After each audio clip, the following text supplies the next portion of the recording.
What if everything you've ever believed about success is a lie? It's a quiet thought that creeps in at 2 a.m., after the noise dies down, after the last notification flickers away.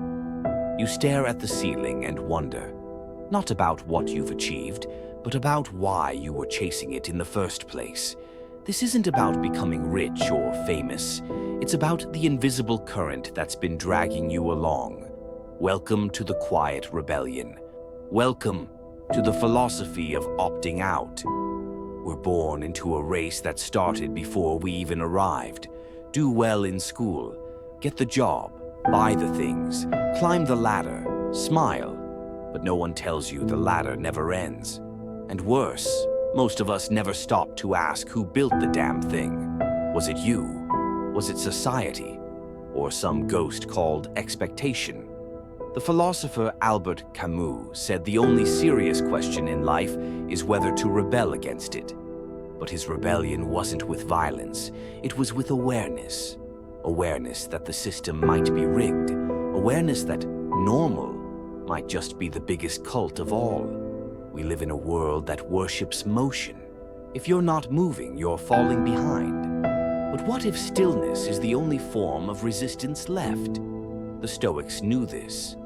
Marcus Aurelius, an emperor surrounded by noise, kept reminding himself that peace was an inside job, that the chaos of the world is irrelevant if you control your inner citadel.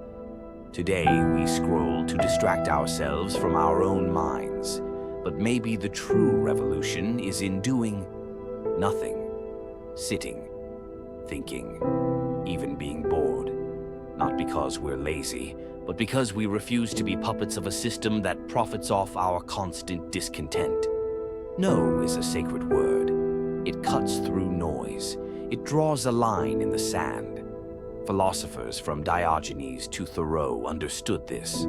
Diogenes, who lived in a barrel and told Alexander the Great to move because he was blocking the sun. Thoreau, who walked into the woods and said, "I went to live deliberately." Saying no doesn't make you weak, it makes you awake.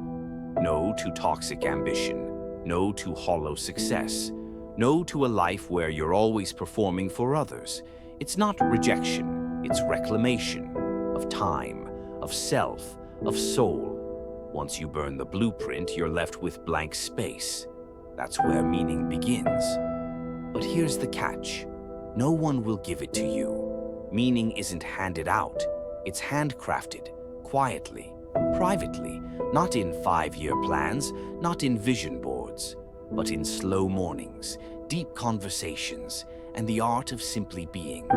Jean-Paul Sartre believed existence came before essence, that we're thrown into the world, and only afterward do we decide who we are. Terrifying? Yes, but also liberating, because it means you're not broken, you're just unfinished. And maybe that's the point. In a world addicted to noise, the most radical act is to listen. To yourself, to silence, to the questions no one dares ask. This isn't a call to escape the world. It's a call to see it clearly and choose something else. So the next time someone asks you what you do, try answering with what you believe. You might surprise them. You might surprise yourself. Welcome to the quiet revolution.